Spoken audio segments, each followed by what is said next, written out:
Hi, Molly. Hi, it's great to see you. Same. So good to see you. I feel like I can hear New York in the background. Is that I right? know, yes. That is the reality of living here. Even the best noise canceling you'll hear Yeah. at this point.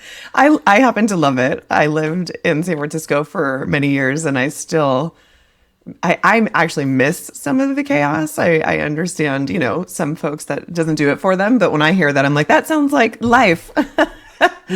Yeah, well, totally. There's so much happening here all the time. And they say that if you live in New York City, you just automatically have a higher level of cortisol, just like because all of the activity. And when I learned that, I was like, oh, I don't know that I love that. Well, that then gets us back to our nervous system regulation, which we were just talking about briefly. Yes, that has been a big part of my year. Just expanding and figuring out how to support more people through my own nervous system. So it's real. Well, I definitely want to hear more about that. But before we dive in, just a little, very brief intro. So, this conversation for me is really a testament actually to when LinkedIn works its magic because we met through a mutual amazing woman, Raylan Logan, who I interviewed a few months back. And I don't know about you, Molly, but she and I connected at first on LinkedIn. And so I would have never been introduced to this incredible community of women that she's convening had it not been for her and I just getting chummy on the platform. Did you two know each other before? We were connected, but we actually met through Pia Silva's group. So I think Oh, we're okay. connected, and then we met through that, and then I went to Okay. that event, and then you were there, and then she's got something in a couple weeks that I'm excited Yes. for. Yes. Are you going to join that one? Yeah, yeah, it's on the calendar. Yay. So Molly is running a wildly successful business. She is currently really, as I'm watching it happen in real time, kind of expanding some of the ways she's offering her knowledge.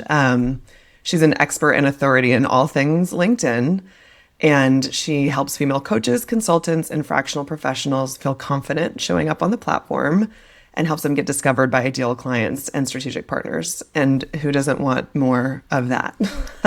It's true. Yeah, no complaints. Yes. One of the most amazing things that I have witnessed about her is really just her willingness to share so much of her knowledge. I think a lot of times there's this balance, specifically with either strategists or consultants, as it relates to what it means to share your knowledge freely. And I think you have people on both sides of the fence as to, kind of what their approach is to that. I have always just been not only really impressed by your approach, but also that the information feels really accessible.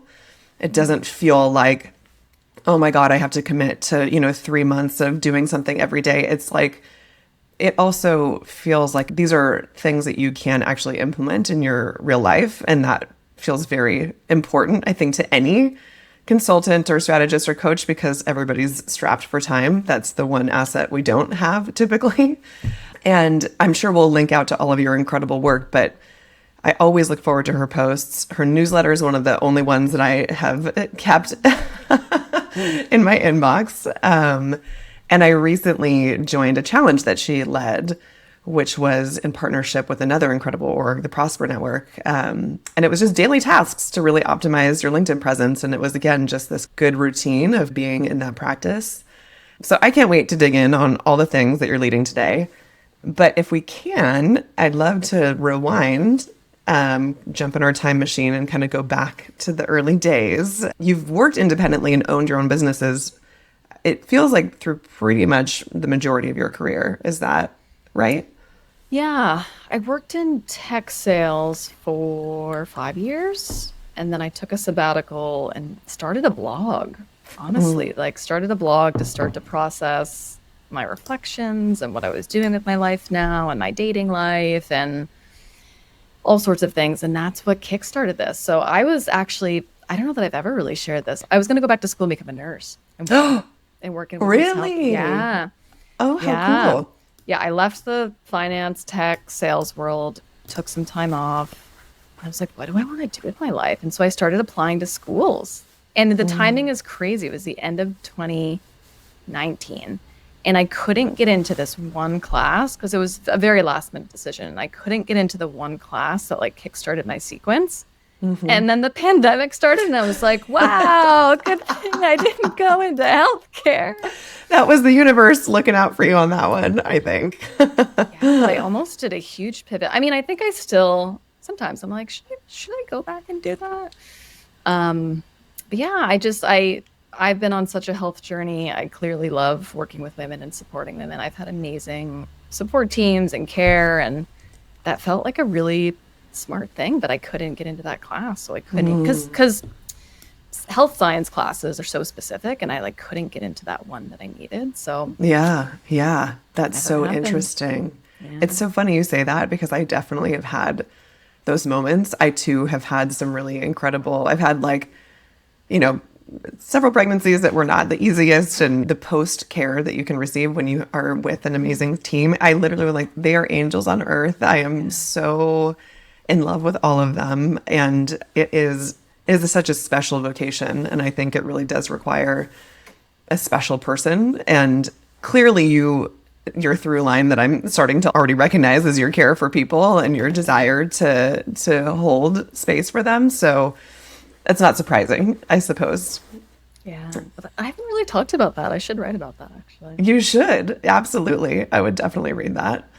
I mean, there's always, it's like the sistership concept, right? Or the sliding doors, right? What are the decisions that we've made that somewhere out there, some version of us is living that life? And, you know, if we're not careful, it can get a little tricky around the grass is greener, but just to be present with the decisions we've made. I always say there's really no wrong decision, especially when I'm chatting with women in their early career. I really believe that in my soul. Like there is you will make whatever decision you make, and then you make it work in the best way you know how. And you can always change too. There's always that. I love that. Yeah, you can make it work. Totally. And I think we need that reminder of you can choose something and then decide different. Like we have choice, we have agency, and we get to try again and pivot and make mistakes. Yes. I don't know that anyone's free of regret or has had the perfect linear path. No. Introduce me to them if you have. Because Right? I would love to meet them. Yeah, I think that, you know, if we're very lucky, then our careers are long. And so I think when you're starting out, though, it feels like, oh my gosh, if I don't make this decision, then it's going to domino into all of these different spaces that I may or may not want to be in. And the reality is people reinvent themselves all the time. And I'm sure you've seen it in your work, right? I'd be so curious that people are, especially if they're expanding or moving into maybe even a different space, and what that means to then show yourself to the world in that way. But I have so many questions for you. You were one of the ones that I wrote down so many questions. I'm like, we are not going to get to all of these. But when you think about your journey and, you know, starting with your blogging and then to where you are today, what do you think is like one of the best things about working for yourself? And then what's one of the most challenging? Yeah. I think that answer has really changed. In the beginning, I was like, wow, I can go get coffee in the middle of the day. I can go to a workout class. I can go to the beach with my friends. So that was really fun for a while. And don't get me wrong, I still love that. But I think now in this season, what I so love about working for myself is like I can build anything. I can create anything. I have total creative freedom. Like when I worked in corporate, if I had an idea, 17 people had to approve it. And then it took 3 months and then it never happened. And it just, the timing was fun. And so now it's like, wow, if I have an idea, I can build it, I can ship it, and I'm like, wow, that is, to be a creative person and get to do that is such a gift. And I just, I love that. I don't know if you feel the same. Yes, with the slight caveat that because I'm still really only a couple of years in, I have worked autonomously for, you know, many, many years. I've had the real just gift of, even when I was in a full-time role, I worked for organizations where I did have a lot of movement and a lot of freedom. But I think when you're a couple years in after launching your own thing, I've launched other businesses, but with other people. This is my first time doing it totally on my own. And so I think that creative freedom is incredible. And also at times super daunting because I don't have anybody to bounce it off of. I have incredible networks of other business owners and solopreneurs, but I don't have anybody on the daily to be that sounding board. And I think that it is both amazing and incredibly tricky for me. Yeah, I so see that side too. Yeah. Yeah. It's an interesting path we take as being solo Yeah. founders. I don't think it's the easiest. I think it's a hard path. Yeah. Yes. So much falls on you, and to exactly what you said, it can feel like an echo chamber, and yeah, it's the harder path, I think, in a lot of ways. Yeah. Yeah. I think there's these moments. It's like I can go back and forth literally hourly between like, this is amazing. I'm doing incredible things. I love it. And then I'm like, what am I even doing? Why am I doing this? Does anybody care? Like, it's like hourly, not even daily. I was going to say 20. Yeah, I a 24-hour cycle for sure. Yeah. But hourly, I relate to too. Yes, that's crazy. I find actually, I'm noticing this for myself, and I actually wanted to share this with somebody recently. That is louder for me when I'm tired or I'm overworking myself. Like if I don't take a moment to step away, because it's really easy, I think, especially as a solo founder, if you really care about what you're doing and you love what you're doing, it's not like, oh, hustle for hustle's sake. I actually really love what I'm doing. And so I can get really ensconced in a way that is not super healthy. And so I have to remove myself. I can always feel it when that voice is starting to turn up of like the negativity or the like, what are you doing? Usually a lot of that is because I'm tired or I need to just take a minute to step away. Oh, totally. Yeah, it's the hungry, angry, lonely, tired checklist. It's like, I just need to eat something. Yes. But also, I totally relate. If I start to get resentful or irritated, I'm like, you know what? It's not that I don't like any of you, but it's like I need a little time. Need a minute. Yeah. Yes. Yeah. Tell me a little bit about, you talked about starting with your blog and now today with what you're leading, which we'll dig into, but what did the middle road look like? What were those kind of like middle businesses or coaching experiences that you had? Yeah, I was reflecting on this the other day. There's so much that people don't see. Like there is a period where just nothing happened. I moved back to be with family during the pandemic. I was working out of a spare office in, my mom's house. There was so much content that never saw the light of day that no one ever read. It was months and months of just nothing. I would say like 6 to 9 months of just nothing happened, just very isolated, very much blind faith, trying to figure this out, putting things out. No one noticed, no one read. Thankfully, it was the pandemic, so no one really knew. The timing was phenomenal. Like no one knew, no one was good. Everyone was kind of just like, what's happening? Yeah. Yeah. So it was a great time to just go inward, dig deep, figure things out. But this is my theory. If you try enough, eventually luck kicks in. And it was November, December, January, February, March, April. Yeah, it was about 6 months in. I published a blog and it went immediately viral. Oh, just really? Like, yeah, just blew up. Like, I'll never forget. I was looking at it and like 1,000 people had reacted to it within an hour. And I was like, oh my gosh. It's so jarring for your nervous system. Just suddenly all these strangers are like coming at you and it keeps growing and it's like a snowball. And you're like, wait a second, what'd I just do? Literally, because it's never what you expect. It was just like another day in the life of Molly. I put a blog out, made lunch, and like didn't really have a lot of work. What was it about? What was it about? It was a breakup blog. Yeah. Oh. Which I since learned is very popular content. I was just writing it for myself. It was a series of just like what I had learned in the last few years. And I had finally come to peace with the ending of that relationship. I was also 28. Like I was young, Mm-hmm. This was many years ago. And so that was the turning point. It kicked everything off. It gave me this validation. Suddenly I had a name. Suddenly the editors wanted more content from me. Suddenly I felt like people were listening, like I should keep going. It was just that moment that I just needed to keep going. So I started taking all my writing more seriously. I started working really closely with editors, learning long form content, how to storytell. I was getting a lot of feedback. It was so just like an incredible time to be developing that craft. And at this time, Medium was a really popular blog Yeah. Oh, yeah. platform. They switched CEOs and it's since died. fortunately. That's a shame. It's I was such a going to say, shame. they were like really riding a wave there for a while. They really were. So if you were a writer or a content creator or a thought leader, you could really develop your craft. You could work really closely with the staff of these big publications. So that year I ended up winning a big award, like one of my blog, not even that one. One of my other blogs that year was the most read in this publication. Maybe about 9 months after that, from Medium, an NBC reporter found a different blog and she cold pitched me. She was like, "Do you want to be featured on the Today Show?" And I was like, What? I was Did like, you freak out? I was like, this can't be real. This must be spam. But yeah, I had finally moved back to the city now. The pandemic was a little bit less intense. And I was like, oh my God.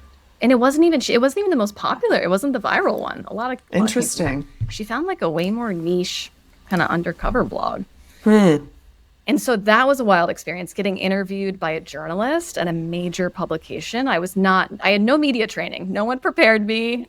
Yeah. It was actually a really terrifying experience. Oh, absolutely. I can only imagine. Because I thought it was like a chit chat, but no, it was very intense. I had no idea how it was going to turn out. I was really nervous. I was like, is she going to do that? Did I say the right thing? So it was kind of like that hockey stick. Things kind of took off after that big piece. But I do really credit that to so many things that never got any attention. No one read. It was just blind faith for many years, to be honest. Yeah, I think that's such an important reminder for myself included. But I think, right, if you don't have a super clear, it's not like when I started my business, it was like, okay, I know I want to do X for X for X. It was like, okay, have a general sense of where I think I can be of best service, but I'm not 100% sure what that looks like yet.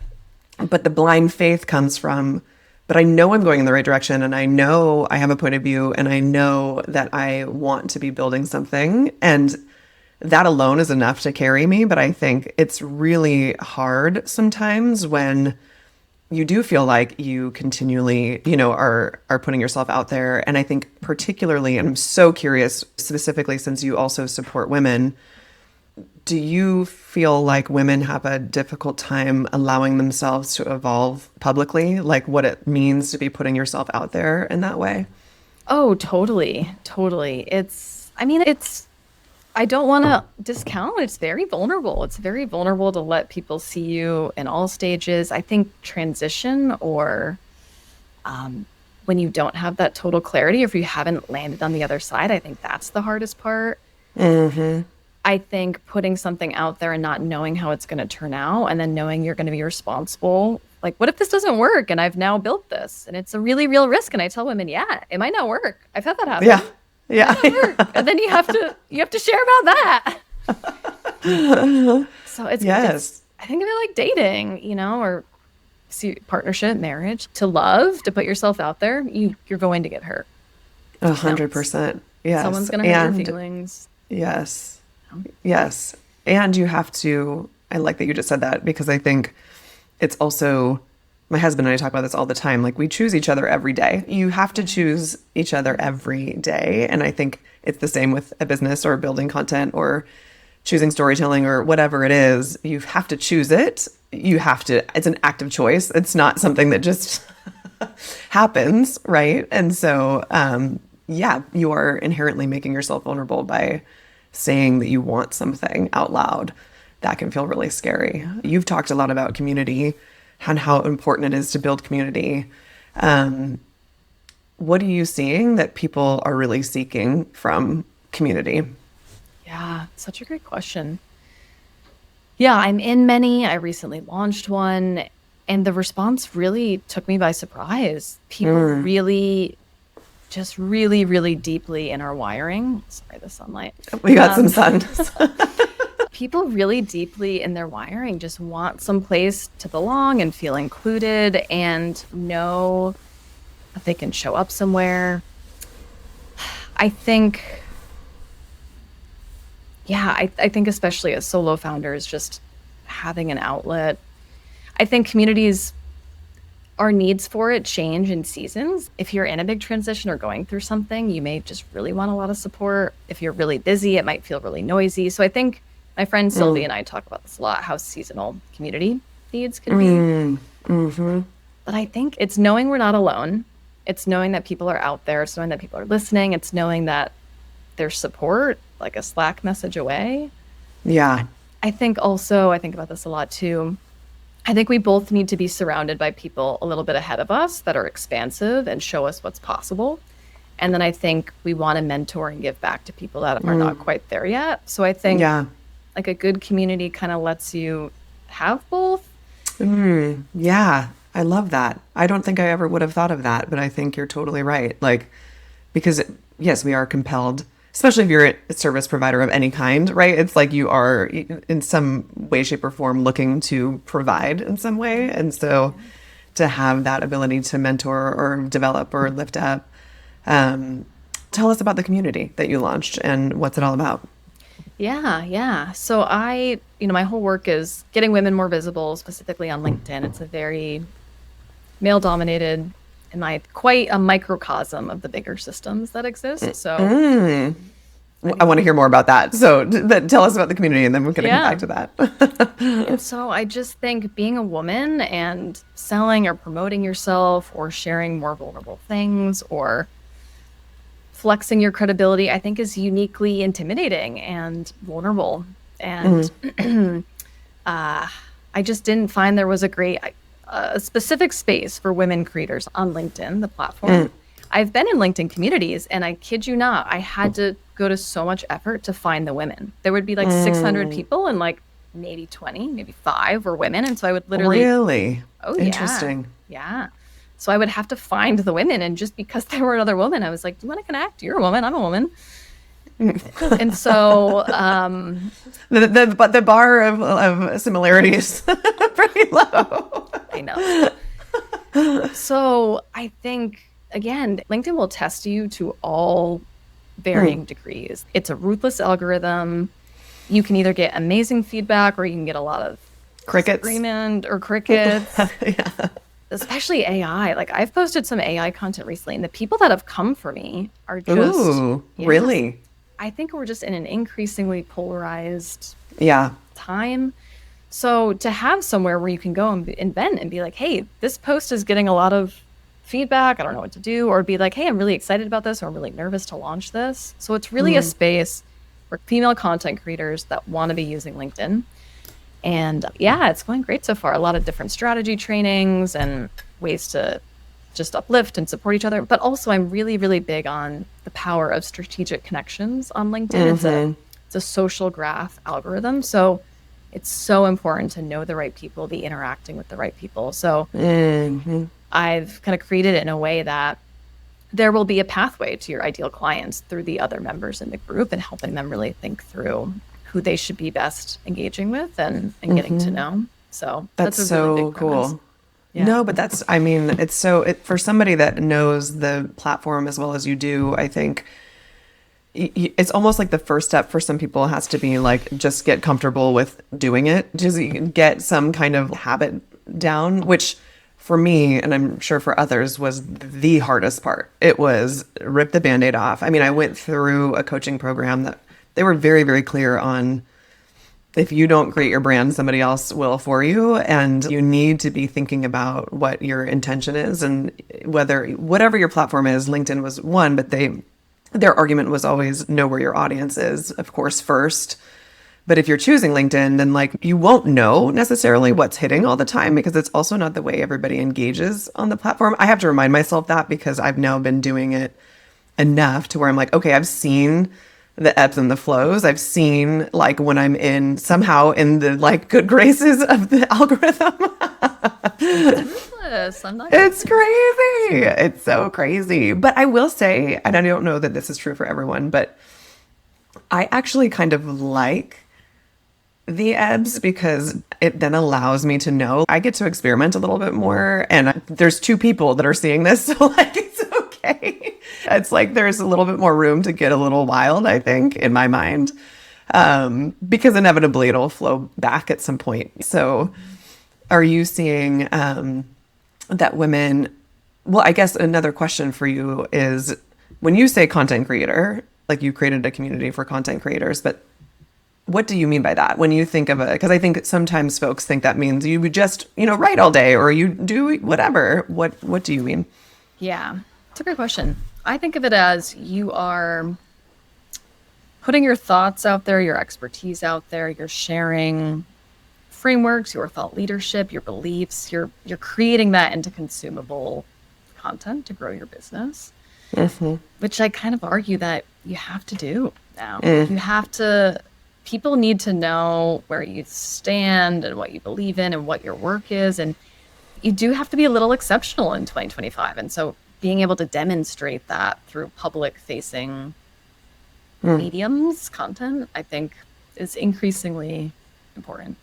Yeah. I'm a little biased, but I do think No, I agree. I come from a media and journalism background. And so for a while, I was like literally philosophically against it because I was like, I'm not going to be another voice that is just churning out stuff for the sake of business strategy. I just literally couldn't do it. I had to really get clear on what do I think matters and what feels worthy of sharing. And once I honed in on that, it was a lot easier to rip that Band-Aid off. I still have a lot of growing to do, but just to take that first step, I had to really be convinced that that there was a voice to share. And you probably know the more recent stat on this, but of the amount of LinkedIn users there are, it's like a very tiny fraction that actually utilize the platform in that way. Is that still true? Yeah. I think it was 1% years ago. I think maybe it's 3%, but that is still That's crazy. because I did the research for a post on this over the summer and I could pull it up, but I want to think Instagram and the others are at least 10% or more.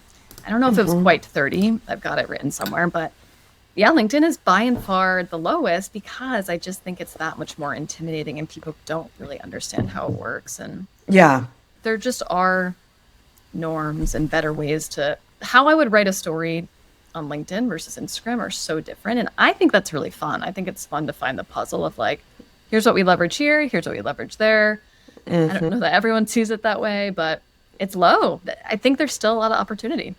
Yeah. I think part of it too is it's always been kind of known as this more buttoned up, you present your professional side of yourself, right?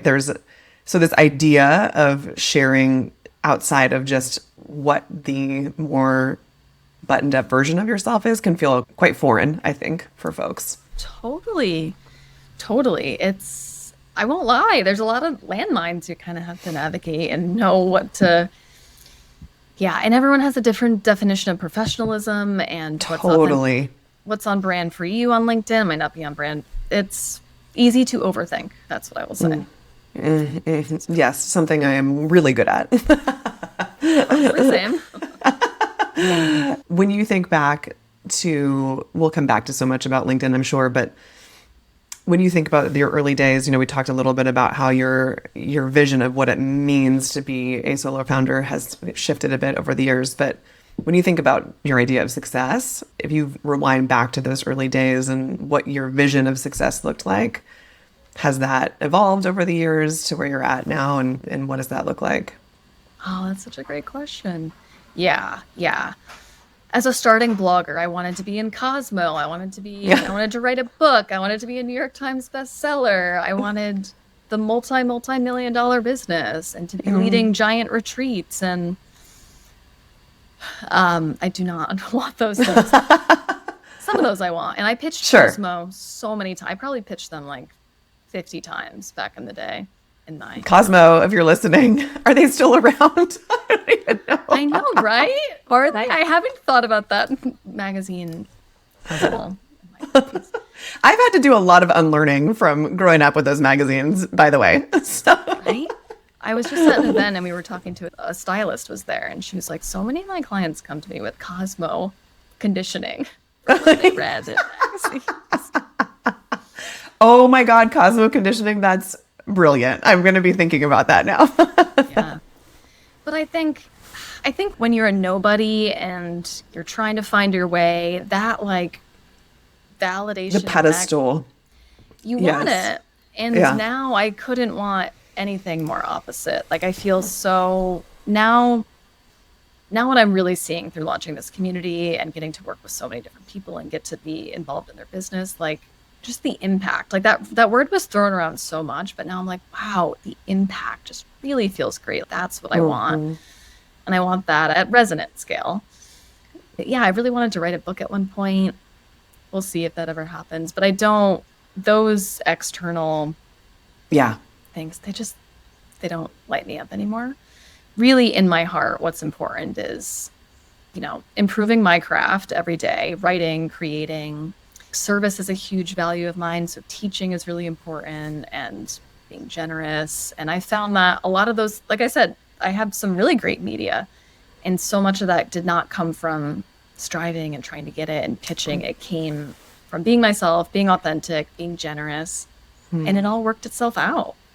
Yeah. Isn't that amazing? I mean, it's interesting. I just read through, there's a really beautiful book called The Desire Map, and it's really about, have you heard of this book? Yeah. Okay. Yeah. It's amazing. It's amazing. And it really is, her whole premise is like, how do you align yourself with language and how you want to feel before you're just putting these goal posts in the sand or the mile markers that you want to hit? Because so many times, if we're not really digging in, we can be creating these goals in our mind that sound right or feel right based on a previous version that we had of a success. But when you really ask yourself some more reflective questions, it can be like, wait a second, I don't know that I actually want that. Maybe there's something else here. Anyways, long story short, one of my words, it doesn't have to be like a word, but it has to be something that generates some feeling for you. And mine is palms up, which is in my mind, just like, how are you approaching every day from just exactly what you said. We can hold on so tightly. There's another book, The E-Myth. I'm sure everybody has, talks about that one too. But this idea that we're holding on so tightly and some bizarre sense that we have control, I think, especially when you're building a business. I think when you're within an organization, it's maybe, you can control things a little bit differently, whether or not it's going to go well, but you are still controlling things. But when it's building a business or thinking about entrepreneurship, there has to be this kind of like, I don't know exactly, right, what's going to happen. And if we're not paying attention, then the universe might also be saying, hey, knock, knock over here. There's something interesting. But if you're holding on so tight over here, you're not even going to hear that, like, there's a little knock, Oh, totally. Yeah. I think about that a lot.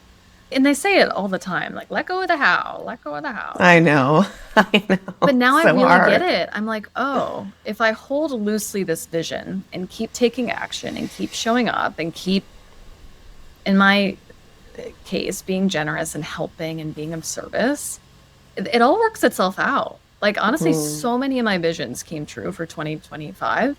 I'm like, oh, wow, that happened. That really came true. I wanted that. It came true, but not in the way I thought, but in a great way. And I mean, I'm pretty spiritual. So I let go of the results, trusted the universe, but it's wild. Is there any specific example that you could share of something that you had in mind that manifested that maybe looks a little different than what you were expecting? Yeah. So my big goals for 2025 were digital products and then partnerships. I was like, I really want to get good at partnerships this year. That's what I want. And I pitched a bunch of them and I asked really directly for intros from the people that I knew that were connected. But probably the best partnership I got this year was the Maven partnership. I've been doing a lot of teaching with them.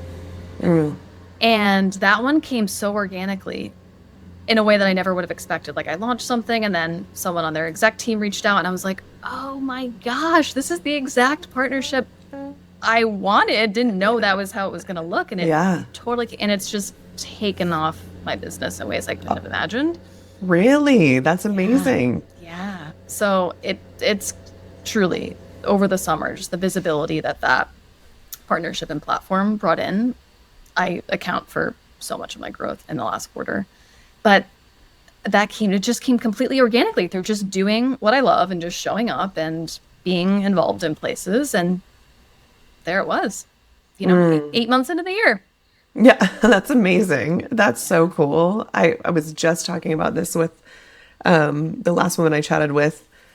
And it's really around some sentences that Mel Robbins had shared in one of her episodes. And one of the sentences is, if I keep showing up, life will reward me. And I think it's such a beautiful way of thinking about it, because it's not, if I keep showing up, I'll make $1 million, or if I keep showing up, I'm going to, do X, Y, or Z. It's just that life will reward me, and being open to what that looks like. I think I have never been more, the last 2 years, I have evolved tremendously from what I was holding on to as a version or a vision of success, and allowing that and allowing it to organically reveal itself to you is also a really bizarre practice. If you're used to like driving results and getting shit done, it's like, it's hard. Listen, and I also want to say I did plenty of gripping and trying to control too. Yeah. So yeah. It's both. Totally. It can never be perfect, 100%. When you think about LinkedIn specifically, so why LinkedIn? I guess that's the first question. Like, what makes you want to double down on supporting people to use this platform? Yeah, it's a great question. That also was not planned whatsoever. It was a good guy friend of mine. After all my blog success, he was like, you should really put these on LinkedIn. These are good. He was like, you resonate, or you speak to the corporate woman who was in your position when you left. He's like, I think they're all over LinkedIn. You should really try it. And so I don't know why. I was like, all right. And other people had said that. So I was like, let me just try it. Let me readapt my content and put it onto LinkedIn. And this was summer 2021, so almost 5 years ago now. You can imagine it was such a different place. Weird LinkedIn wasn't a thing back then. No. But what happened was the style of LinkedIn for how I like to communicate and how I like to show up in content, it's still is. It's just the perfect match. Like I'm very deep thinking. I'm very data. I'm very storytelling. I'm very nothing extra. Like I keep things simple and direct, and I'm very teaching and values led. And so that's really the essence of LinkedIn. So it was just perfect alignment for how I already communicate. And so it worked immediately. Like immediately I was getting tons more traction in a way that I was like, wow, other platforms I've not seen this kind of, the visibility was just off the charts. So it was very motivating, and that's not the case for everyone. I think I lucked out. I think, again, the time of the platform, also I think my unique kind of combination of skills. And so it just was very motivating. I was like, I want to figure this out. I'm going to do this all in for a year. I'm going to double, triple down. So I remember I was staying up until like 1 a.m., 3 a.m., just like batching content and experimenting with things. And by the end of that year, there was all these founders that were reaching out. They were like, wait, can you help me do that? It looks like it's going so well for you. I have no idea how LinkedIn works. And I was like, oh, that's interesting. Let me see what I can do. So then I just started pro bono teaching my friends and trying to adapt what I was doing for their business. And one of my good friends to this day, we're doing a collaboration next month. She had LinkedIn from corporate, but had never used it. And now she runs 5 years later, she runs she was my first ever client. She runs her entire business on there. It was really life changing. Gosh. It was no kidding. It changed her entire life. That's amazing. So I was doing it freelance for maybe 2 more years. And then in 2023, I was like, I'm going to make this into a real thing, and I'm going to go all in and figuring it out. So I think it's, to what we talked about before, I think it's easier to get visible on there than any of the others. And I think it's a really fun puzzle to try and figure out how to communicate on there that I really like and appreciate. So. Well, and for those that don't want to do the puzzle, you get to do it for them. Yeah. They get to show up and like put the last piece in. It's like, right. Yeah. They get to put their stamp on it still. It's interesting. You were saying just about sharing the way you share information. And I've had a lot of conversations recently around this line between like vulnerability / authenticity / whatever you want to call it, and oversharing, for lack of a better word. And I think this is true not just on LinkedIn, to be very clear. I think we're having this conversation in so many different spaces, whether you're in an office or a boardroom or, showing up at an event. But I think on LinkedIn in particular, there seems to be a lot of chatter around either what's appropriate or what the right approach is. So I'm curious what your perspective is on that. Oh, yeah. Yeah. It's such a fun conversation because it really just reveals our own judgments, our own biases, how we feel. Because I talk about this a lot. I think you just have to know, A, what your brand is, like what you want to be known for, shape your storytelling around that. Because what's on brand for me, it's not on brand for other people. I want to be known for being brave, courageous, resilient. I'm going to share stories from that lens and ideally kind of package it in a way that meets the LinkedIn audience where they're at. So I think that's the first piece. But I also think you really have to be clear about what's your motive. Are you trying to get validation? Are you trying to get pity? Are you trying to get something other than inspiring, being of service, teaching? And so I think I coach clients around this a lot. I think sometimes there's an impulse to share something that we're either like working through or uncomfortable with ourselves. And so we're looking for people to support us or validate us or telling us we're doing the right thing. And I have an opinion about that. I really think until you have either the lesson or the empowered perspective, I think it can do more harm for your nervous system to put something out there. And because then everything's hinging on people's responses. And so if it doesn't go well, that's going to be really dysregulating. Yeah. And so I have some clients going through stuff right now. And I'm like, listen, this will be amazing content in like 2 years. Give it 2 years. I've been there. This year I shared about some significant grief and loss I went through 2 years ago. And when it was happening, I was a content creator and I was like, this is going to be amazing. This is going to be so inspiring in 2 years. Yes. And so I think we have to work so much nervous system. But like whenever we have an impulse to share something, it's like, wait, let's slow down. Check in with yourself. What's the motive? Because I just really care about people, their nervous system. And if we do things too quickly or not from the right place, it can do more harm than good. Vulnerability hangover, that's a real thing.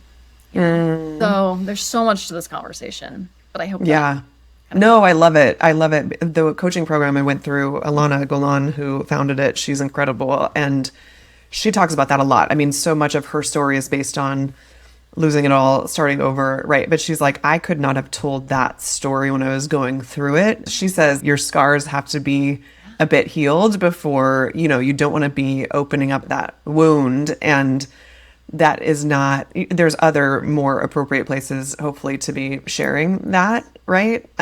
So I totally get that. I think I'm also really, really curious about what you just shared around this question of what do you want to be known for? I struggled with that mightily when I started out on my own. And if this is not giving up too much of your coaching or processes, so feel free to tell me this is a no-go, but for anybody that is just starting out in that way, right? You're in a corporate job and you think you might want to launch something on your own, but you're not totally sure how to make that transition, or you've built your business, but it's time to evolve it. And so you're seeking kind of what that new identity is. There's so many different versions here where it is about an evolution. Or maybe it's the first time you're even thinking about it because you really weren't thinking about your brand at all. If you're just starting out, are there questions that you would encourage people to be asking themselves to kind of start to at least go in the right direction? Totally. Yeah. I think there's 2 ways I could talk this through. One is I think of a Venn diagram into 3 parts. So A, if you're starting out and you have a sense of who you want to be working with, or maybe still figuring that out, just like what are the values of those types of people? So lawyers, for example. The people who want to hire lawyers, they really care about ethics, probably. They care about competency. They care about risk-taking. They care about integrity. The people who hire creative agencies, they want disruption. They want outside-the-box thinking. So you kind of want to think through what are the values of the people I want to resonate with or attract, and then shape your storytelling through that. So for me, my clients, they value resourcefulness, resilience, courage, boldness. And so I have to think through in my life, so values, then also like, what do you want to be known for? So again, back to that question, there's things that I have developed my resiliency that I don't really want to be known for. Like, I don't want to be known for certain types of loss that I've experienced or just life things. So I'm not going to share about those. But then there's another circle of what genuinely happened, what's your actual authentic experience. And there's a little triangle in the middle where those all intersect of what you can storytell from. So that's kind of how I like to think about it. But I think at the very least, like, reflect back on your life. What were those pivotal moments? What were those moments when you took the chance or that shaped you? And that's a great starting point of like, wow, yeah, I negotiated, or I advocated for myself, or I moved, or I left the job, or I left the marriage, whatever it is.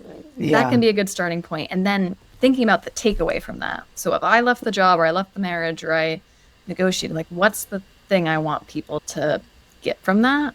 You know, like, it's worth it when you bet on yourself, or don't stay too long, or I don't know. So thinking about the takeaway, your actual experience. I mean, there's so much that goes into it, but I hope that helps kind of. No, I love it, because I think, and maybe you're seeing this too, but in my support of women, I have noticed that it can be actually quite challenging to even remember some of those moments, or like, we don't tend to, which is the whole title of this series, kind of a big deal, right? Because we don't tend to own our wins or the impact we're having. It's like, on to the next, like, go, like, and there's this constant ticker tape of all the other things that you're supporting or holding or navigating in life. And so to actually sit and allow yourself to reflect, which has been some of the most fun conversations I've had, are like, oh, wait, I totally forgot I even did this thing, or like, wait, this is actually a really cool part of my story. And